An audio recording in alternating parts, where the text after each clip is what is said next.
பொதுவா வீடு அமையறது கூட ஒரு பிராப்தம் அப்படின்வாங்க. இப்போ ஒரு சில பேருக்கு பாத்தீங்கன்னா சுத்தி சுத்தி இந்த டிரைனேஜா இருக்கும். இது என்ன அமைப்பு சார்? இது உங்களுக்கு குப்பை மேடு. சனி ஒரு ஜாதகத்துல தனது ராசியில இருந்தாலும், தனது ராசி 7ல பார்த்தாலோ, அல்லது ஆட்சி உச்சம் பெற்றாலோ, அல்லது வக்ரம் பரிவர்த்தனை விளிம்புல இருந்தாலோ, அவங்க இந்த அவங்கள சுத்தி ஏதாச்சும் மயானம் அப்படி வீட்ல இருந்து எட்டி பார்த்தோம்னா ஏதாச்சும் ஒரு மயானம் தெரியும், ஏதாச்சும் ஒரு சுடுகாடு தெரியும். ஃபேசிங் சொல்வாங்கல சார், ஈஸ்ட் ஃபேசிங். அதான் ஈஸ்ட் சவுத் அப்படிங்கிறது சந்திரனுடையது, மேற்கும் தெற்கும் சூரியனுடையது. இது மாதிரி ஒவ்வொரு கிரகங்களுக்கும் ஃபேசிங் இருக்கு. நான் சொல்றது இந்த ஃபேசிங்ல இருந்தா நல்லா இருக்குமான்றத நான் ஜோசியம் சொல்றது இல்லைங்க. நிறைய பேர் என்ன நினைப்பாங்கன்னா, சார் நான் எந்த ஃபேசிங்ல இருந்தா நல்லா இருப்பேன் அப்படிலாம் எதுவும் ஜோசியத்துல கிடையாது. இப்போ இந்த வீடு பக்கத்துகள்ல இந்த கோவில், புத்து கோயிலோ அந்த மாதிரிலாம் இருந்தா, புத்து கோயில் அப்படிங்கிறது ஜாதத்துல ராகு கேது விளிம்புல இருக்குன்னு அர்த்தம். அம்மன் கோயில்ங்கிறது ஜாதத்துல சுக்கிரன் அதிகாரமா இருக்குன்னு அர்த்தம். அப்ப என்ன கோயில் தெருவு? இப்ப நிறைய பேர் விநாயகர் கோயில் தெருவு இருக்கும். விநாயகர் கோயில் தெருவு திருமணமே விநாயகர் கோயில் இருக்கா அப்படின்னு கேட்டா ஆமாங்க, சந்திரன் பவரா இருக்கு. நேயர்களுக்கு வணக்கம். நம்ம கூட ராஜநாடிகா பார்த்திபன் சார் இருக்காரு. நிறைய விஷயங்கள் மக்களுக்கு புரியுற மாதிரி ரொம்ப யதார்த்தமான முறையில நமக்கு விளக்கம் கொடுத்துக்கிட்டு இருக்காரு. சோ அந்த வகையில இன்னைக்கு எதை பத்தி பேச போறோம்னு பார்க்கலாம். வணக்கம் சார். வணக்கங்க, நேயர்கள் அனைவருக்கும் வணக்கம் சார். இந்த பொதுவா வீடு அமையறது கூட ஒரு பிராப்தம் அப்படின்வாங்க. நான் சொல்றது வாடகை வீடோ சொந்த வீடோ. இப்போ ஒரு சில பேருக்கு பாத்தீங்கன்னா சுத்தி சுத்தி இந்த டிரைனேஜா இருக்கும். செப்டிக் டேங்க், டிரைனேஜ், குப்பை, இந்த மாதிரியான விஷயங்கள் தான் அவங்க எந்த இடத்துக்கு போனாலும் இந்த குப்பை துரத்திக்கிட்டே இருக்கும்வாங்க. இது என்ன அமைப்பு சார்? இது உங்களுக்கு குப்பை மேடு, இடிஞ்ச வீடு, மயானம், இதெல்லாம் சனி குறிப்பிடக்கூடிய பொருள். அப்ப சனி ஒரு ஜாதகத்துல தனது ராசியில இருந்தாலும், தனது ராசி 7ல பார்த்தாலோ, அல்லது ஆட்சி உச்சம் பெற்றாலோ, அல்லது வக்ரம் பரிவர்த்தனை விளிம்புல இருந்தாலோ, அவங்க இந்த அவங்கள சுத்தி ஏதாச்சும் மயானம் அப்படி வீட்டுல இருந்து எட்டி பார்த்தோம்னா ஏதாச்சும் ஒரு மயானம் தெரியும், ஏதாச்சும் ஒரு சுடுகாடு தெரியும். பக்கத்துல எப்பயுமே ஒரு குப்பை மேடு, எதிர்த்த குப்பை தொட்டி, சரிங்களா? அதான் கழிவு பொருள்கள், சுகாதாரம் இல்லாத பொருள்கள், இடிஞ்ச வீடு. இவங்க வீட்டுக்கு பக்கத்துல தான் மண்ணை கொட்டிக்கிட்டே இருப்பாங்க. இவங்க வீட்டுக்கு போற வழில தான் மண் செங்கல் கொட்டி வச்சிருப்பாங்க. எப்பயுமே ஒரு மேடு இருந்துகிட்டே இருக்கும், குப்பை மேடு மாதிரி, இல்லை மண் மேடு மாதிரியா இருக்கும். இதெல்லாமே சனியினுடைய தாக்கங்களை நம்ம சொல்றோம். அப்போ கல் கொட்டி வச்சிருக்காங்க, எப்பவுமே ஒரு கல்லோ இல்லைன்னா செங்கலோ அடிக்க வச்சுட்டே இருக்காங்க, அது செவ்வாதான். ஆனால் அழுக்கு, குப்பை, சாக்கடை, கழிவு நீர் பைப்பு, மயானம், இது மாதிரி விஷயங்கள் இருக்கிறது எல்லாமே சனியினுடைய பவர். அப்போ ஒரு ஜாதத்தில் சனி பவர் ஆயிடுச்சு அப்படின்னா, நான் என்னுடைய ராஜநாடியோட ரூலே எந்த கிரகம் பவர் ஆகுதோ அந்த இடத்துல தான் வாழ்வீங்க அப்படின்னு சொல்றோம். ஓகேங்களா? இப்போ ஒரு ஜாதகத்தில் மகர ராசி, கடகராசி, விருச்சக ராசி, ரிஷபராசி இருக்குன்னு வச்சுக்கோங்களேன், அல்லது சந்திரன் பரிவர்த்தனை விளிம்பு இருக்குன்னு வச்சுக்கோங்களேன், அவங்க இருக்கக்கூடிய இடமே ஒரு ஏரி அல்லது குளமாக தான் இருக்கும். ஓகேங்களா? அல்லது அவங்க ஊர் என்னவா இருக்கும்? குளத்தூர்னு இருக்கும், ஐயப்பந்தாங்கல்னு இருக்கும், ஓகேங்களா, நெசப்பாக்கம்னு இருக்கும். பாக்கம்னா என்னதுன்னா கடலை ஒட்டி உள்ள குட்டைன்னு அர்த்தம். தாங்கல்னாலும் கடல் பகுதியை சார்ந்துள்ள ஏரின்னு அர்த்தம். அப்போ இது மாதிரி தாங்கல், பாக்கம் தான் அவங்க ஊரே இருக்கும். சென்னையை சுற்றி இருக்கக்கூடிய ஊரெல்லாம் அதுதான். அப்போ சென்னையை சுற்றி இந்த மாதிரி பகுதியில் இருக்கவங்களுடைய எல்லாருக்குமே இந்த ராசிகள் இருக்கும். சந்திரன் பவரானா தான் இந்த இடத்துல இருப்பாங்க. அவங்க வீட்டுக்கு பதிலாக ஒரு மளிகை கடை, ஒரு சலவையகம் இருக்கும். அவங்க எல்லாத்துக்குமே சளி பிடிக்கும், அவங்க எல்லாத்துக்குமே கண்ணாடி போடுவாங்க, சின்ன பிள்ளைகள்லாம். இதெல்லாம் இருக்குது சந்திரன் அதிகாரமாக. சூரியன் அதிகாரமானா அவங்க தெருவில் ஃபுல்லாக பார்த்தீங்கன்னா, நிறைய குடும்பங்களில் பார்த்தீங்கன்னா தெருவு ஃபுல்லாக கவர்மெண்ட் எம்ப்ளாயாக இருப்பாங்க.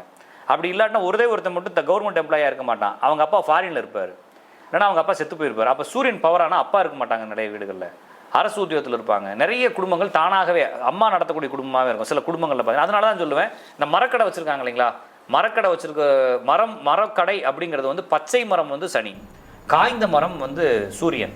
மரக்கடை சந்து அப்படின்னு சொல்கிறாங்க இல்லைங்களா, அந்த மரக்கடை சந்துக்குள்ளே பார்த்தீங்கன்னா யாருக்குமே அப்பா இருக்க மாட்டாங்க. அப்படி அப்பா இருந்தாலும் அப்பா ஃபாரினில் இருப்பார், அப்பாவோட அட்டாச்மெண்ட். ஏன்னா காரணம் சூரியன் பவர். அப்போ சூரியன் பவரானவங்களுக்கெல்லாம் ஒரே மாதிரி பிரச்சனை இருக்கும். ஒரு ஜாதத்தில் புதன் வக்ரமோ புதன் பரிவர்த்தனை ஆயிருக்குன்னு வச்சுக்கோங்களேன், அவங்க தெருவுக்கு போகிறதுக்கு திரும்புறப்ப அவங்கள்ட்ட கேட்டால் மெடிக்கல் ஷாப்லேருந்து திரும்பி வாங்கன்னு தான் சொல்லுவாங்க. ஓகேங்களா? இல்லைன்னா ஒரு தண்ணி கேன் இருக்குது அப்படின்னா அவங்க ஜாதத்தில் பார்த்தீங்கன்னா புதன் பரிவர்த்தனை, புதன் விளிம்பாக இருக்கும். தண்ணி கேனு, மெடிக்கல் ஷாப்பு, ஒரு ஆயில் கம்பெனி, ஒரு பெட்ரோல் பங்க்லேருந்து திரும்புங்கன்னு சொல்கிறாங்க இல்லைங்களா, லிக்யூடாக இருக்கக்கூடிய பொருட்கள். அப்புறமா கெமிக்கல் ஐட்டம், சிமெண்ட் கடை இருக்குது, பெயிண்ட் கடை இருக்குன்னு சொல்கிறாங்க. இது எல்லாமே புதன் இதானது. ஒரு கல்யாண மண்டபம் பக்கத்தில் வீடு இருக்குது இல்லைங்களா, இல்லைன்னா ஒரு டெக்ஸ்டைல் பக்கத்தில் வீடு இருக்குன்னா சுக்கிரன் பவராக இருக்குன்னு அர்த்தம். குரு பவராக இருக்குன்னா ஒரு பெரிய ஒரு கோயிலுக்கு பக்கத்தில், கோயில் செவுத்துக்கு பக்கத்தில் திரும்பி வாங்க அப்படின்னு சொல்கிறாங்கல்ல. அது நீங்கள் சொன்னது மயானம், குப்பமேடு, டிரைனேஜ், இதுக்கு பக்கத்தில் சனி பவரானது. அப்போ இந்த கிரகங்கள் பவராகும் பொழுது நம்ம வசிக்கக்கூடிய இடமும் அதை சார்ந்துதான் வருது. அப்போ இதனால என்ன பிரச்சனை சார்? ஒன்றும் பிரச்சனை இல்லையே. டிரைனேஜ் பக்கத்தில் தான் நம்மளுக்கு நல்லதான பைப்பை கொண்டு ஈஸியாக சொல்லிடலாம்ல. டிரைனேஜ் இல்லாமல் எத்தனை பேர் கஷ்டப்படுறாங்க இல்லைங்களா? இப்பெல்லாம் பார்த்தீங்கன்னா பாதாள சாக்கடை வந்துச்சுன்னா ஈஸி. ஒரு 10 அடி பைப் வாங்கினா வீட்டில் கூடிய எல்லா டிரைனேஜும் விட்டுறலாம். இப்போ சாக்கடையே இல்லாத ஊரில் வீடை கட்டிட்டு பக்கத்து வீட்டில் விட்டு சண்டை ஆகிட்டு இருக்கு இல்லைங்களா, அது மாதிரி இல்லாமல் டிரைனேஜ் தான் நல்லது தான். அப்போ இது மாதிரி கிரகங்கள் நீங்கள் வாழக்கூடிய இடத்தை தகுதி செய்கிறது. சார் நான் இப்போ நீங்கள் சொல்கிறது மாதிரி நீங்கள் சொன்னீங்க சனி வக்கரமாக இருக்கு, என் ஜாதகம் சனி வக்கரமாக இருக்குது, ஆனால் எங்கள் வீட்டு பதில் ட்ரைனேஜ் எப்பவுமே இருக்குது. அப்போ நான் வேறு இடம் மாறினா என்ன சார்னு கேட்டாங்க. வேறு இடம் மாறி தான் பாருங்கன்னா அந்த வீட்டுக்கு போனாலும் அங்கேயும் இருக்குது ட்ரைனேஜ். நீங்கள் இருக்கிற வரைக்கும் இருக்காது, நீங்கள் வந்ததுக்கப்புறம் எவனாச்சும் ஒருத்தன் போட்டு கோர்த்து வச்சுருப்பான். ஓகேங்களா? அப்போ எல்லாமே விதிப்படி தான் நடக்குதுன்றதுனால அது இருக்கிறதுனால நல்லதா கெட்டதான்றதை நம்ம பற்றி ஆராய்ச்சி பண்ண தேவையில்லை. ஃபேசிங் சொல்லுவாங்களா சார், ஈஸ்ட் ஃபேசிங், அதான் ஈஸ்ட் சவுத் அப்படிங்கிறது வந்துங்க சந்திரனுடையது. மேற்கும் கிழக்கும் வந்து மேற்கும் தெற்கும் வந்து சூரியனுடையது. இது மாதிரி ஒவ்வொரு கிரகங்களுக்கும் ஃபேசிங் இருக்குது. நான் சொல்கிறது இந்த ஃபேசிங்கில் இருந்தால் நல்லா இருக்குமான்றதை நான் ஜோசியம் சொல்கிறது இல்லைங்க. நிறைய பேர் என்ன நினைப்பாங்கன்னா, சார் நான் எந்த ஃபேசிங்கில் இருந்தால் நல்லா இருப்பேன் அப்படிலாம் எதுவும் ஜோசியத்தில் கிடையாது. எந்த ஃபேசிங்கில் நீங்கள் வாழ்வீங்கன்னு சொல்லலாம். நான் சொல்றது புரிஞ்சு யாரெல்லாம் வந்து சவுத் ஃபேசிங்லயும் ஈஸ்ட் ஃபேசிங்லயும் இருப்பாங்க. சவுத்தில் இருக்கிறவங்க வந்து சவுத் ஈஸ்ட்ல இருந்து சந்திரன் பவர் ஆனவங்களும் அப்புறம் செவ்வாய் பவர் ஆனவங்களும் சவுத் ஈஸ்ட்ல இருப்பாங்க. சவுத்லேயே ஈஸ்ட்லேயுமே சவுத் ஈஸ்ட்லேயே இருப்பாங்க. ஓகேங்களா? இது மாதிரி ஒவ்வொரு ராசிகளுக்கும் ஒவ்வொரு நீங்கள் வேற ஒன்றும் நீங்கள் கூகுளில் சர்ச் பண்ணி கிரகங்களுக்கான திசைகள்னு சர்ச் பண்ணுங்க. சரிங்களா? அதில் ஒரு கிரகம் போட்டிருப்பாங்க, அதுக்கு ஆப்போசிட் சைடில் நீங்கள் அவங்க வீடு வாசல் இருக்கும், வேற ஒன்றும் இல்லை. அவ்வளோதான், சிம்பிளாக. இப்போ என்னன்னா இது ஒவ்வொன்றும் பேசிக்கான ரூல்ஸ் ஜோசியத்தில் இருக்குது. இது வந்து என்னன்னா, இப்போ நான் வந்து ஒரு வீடு கட்டுறேன் சார், என்னுடைய ஜாதத்தை பார்த்து இது எனக்கு ராசியான திசை எதுன்னு சொல்லுங்கன்னு கேட்குறாங்களா, அது ஜோசியமே கிடையாது. நான் என்ன வீடு கட்டினாலும் எந்த இடத்துக்கு போனாலும் நான் குறிப்பிட்ட திசையை நோக்கி தான் போவேன். நீங்கள் வேணால் யோசிச்சு பாருங்கள், நீங்கள் சின்ன வயசுலேருந்து வாழ்ந்த வீடுகளை யோசிச்சு பாருங்கள், ஒரு குறிப்பிட்ட 2 திசைகளை நோக்கி தான் வாழ்ந்துட்டு வருவீங்க. நீங்கள் ஏதாச்சும் இன்னொரு இடத்துக்கு போனாலும் இதே திசையெல்லாம் வந்து நிற்கும் வண்டி. அப்போ இது இயற்கையாகவே நம்மளை சுற்றி அமைஞ்சிக்கிட்டே இருக்கிறது தான் ஜோசியத்தை கண்டுபிடிக்கிறோம். இப்போ ஜோசி எதை வச்சு நம்ம முடிவு பண்ணுறோன்னா, நீங்கள் வாழக்கூடிய விஷயங்கள் எல்லாமே ஒன்று சொல்வது போலவே இருக்குது, அதனுடைய சிங்க்ரோனைஸை தான் நம்ம பேசி ஜோசியமாக சொல்கிறோம். அப்போ என்னுடைய ஜாதத்தில் இந்த கிரகங்கள் இருக்குன்னா நான் இப்படி பகுதியில் தான் வாழுவேன். எங்கள் வீட்டுக்கு பக்கத்தில் ஒரு காவா இருக்கும், எங்கள் வீட்டு பக்கத்தில் ஒரு பார்க் இருக்கும். நான் கேட்குறப்பே சொல்லுவேன், வீட்டு பக்கத்தில் பார்க் இருக்கான்னு கேட்பேன். ஆமாம் சார் அது அப்படின்னு சொல்லுவாங்க. அப்போ கார்னரில் இருக்க வீடு, ஆமாம் சார்.